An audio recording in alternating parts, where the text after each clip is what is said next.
G'day everyone, it's Alistair from Mangoes Mapping with you. I'm out in Cooktown, a little bit west of Cooktown out at 4 Mile, and I'm having a problem that a lot of our customers have also reported from time to time. So I thought it was worth sharing with you guys in case you ever get faced with this problem and perhaps to give you an idea on how you can prevent it. So the problem is the tip on the survey pole is coming loose, either the black segment or the silver segment that sits below it.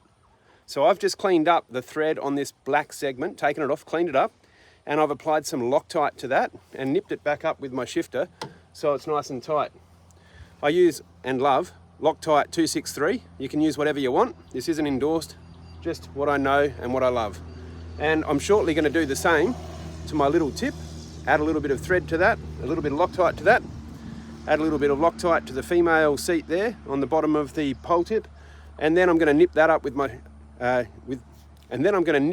my shifter too, so that it's nice and tight and I don't have to worry about pulling it out of the ute and having it either rattled loose, come off entirely, losing it, losing productivity, losing parts that I then need to replace.